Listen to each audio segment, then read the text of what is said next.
India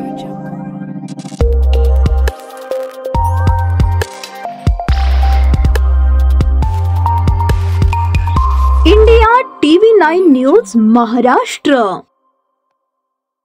देशाच्या नागरी उड्डाण मंत्र्यांशी चर्चा करून विमानसेवा सुरू करण्याबाबत मागणी केली आहे।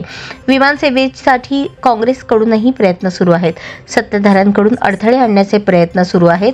तसे न झाल्यास लवकरच विमानसेवा सुरू करू असे आश्वासन खासदार प्रणिती शिंदे यांनी दिले। खासदार शिंदे यांनी मंगळवारी शासकीय विश्रामगृह येथे पत्रकार परिषद घेतली। यावेळी विमानसेवेबाबत त्यांनी महायुती सरकारवर टीका केली। त्या म्हणाल्या, मागील 6 महिन्यांपासून सोलापुरातून विमान कधी उडेल यासाठी आम्ही आकाशाकडे पाहतोय, मात्र विमान सेवा सुरू होत नाही। पंतप्रधान नरेंद्र मोदी यांनी विमानतळाचे लोकार्पण केले, मात्र विमान सेवा काही सुरू झाली नाही।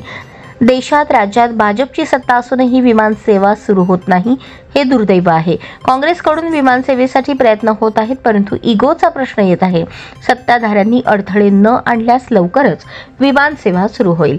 लाडक्या बहिणींमुळे सरकार अडचणीत आले आहे। विधानसभा निवडणुकीत ईव्हीएम हॅकचे प्रकार उघडकीस येऊ नयेत यासाठी लाडकी बहीण पुढे आणून त्यांना जे करायचे तेच केले। लाडक्या बहिणींमुळे राज्य सरकारची आर्थिक तिजोरी अडचणीत आली आहे, त्यामुळे या योजनेतील 9 लाख लाभार्थी कमी होणार आहेत। निधी नसल्याने महायुती सरकारकडून एकही योजना व्यवस्थित राबवली जात नसल्याची टीका खासदार शिंदे यांनी केली। मला एक करेक्शन करायचं आहे सुरवसेजी, तुम्ही एक्सपिरियन्स पत्रकार आहात, अनेक वर्षापासून तुम्ही जर्नलिझम करताय। विमान सेवेचं उद्घाटन पंतप्रधानांनी नव्हतं केलं, विमानतळाचं उद्घाटन पंतप्रधानांनी केलेलं। अजूनही आम्ही आतुरतेने त्या आकाशाकडे बघत आहोत की विमानसेवा कधी सुरू होईल। विमानसेवा म्हणजे हे विमान येणारे ते विमान काही होताना दिसत नाहीये। मी मिनिस्टर सिव्हिल एव्हिएशन TDPचे जे आहे त्यांच्याशी बोलले। मी त्यांना आग्रह केलाय की कृपया करून मीटिंग एअरलाईनची ताबडतोब घ्या आणि ही विमानसेवा सुरू करा।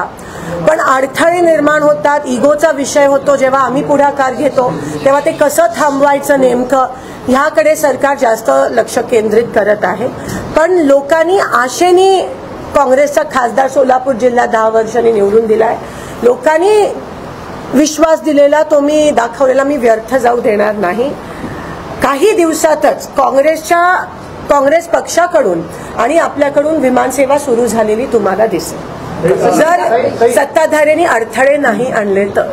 सरकार महाराष्ट्राची तिजोरीच आता आर्थिक अडचणीत सापडली आहे। लाडकी बहिणीचे आता 9 लाख लाभार्थी कट होत आहेत आणि हे आपल्याला माहितीच होतं, एकदा होणार होतं।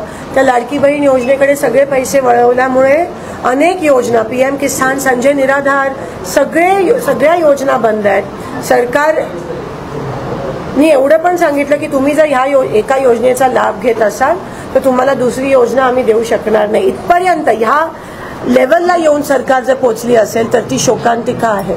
लाडकी बहीण आपण म्हणतो एक आय वॉश होतं, ऍक्च्युली त्यांना EVMच करायचं होतं, पण EVM वरच कसं म्हणून लाडकी बहीण मुळे आम्ही जिंकलो। ऍक्च्युली ते EVM मुळे, त्यासाठी ती लाडकी बहीण समोर आणलेली। पण आज एकही योजना राबवली जात नाहीये, एकही योजनेची निधी लोकांपर्यंत पोहोचत नाहीये। ग्रास रूटला खूप अडचणीत लोक आहेत। फक्त सत्तेत असणारे सत्तेची मजा घेत आहेत, सत्तेचा गैरवापर करतायत, अब्यूज ऑफ पॉवर।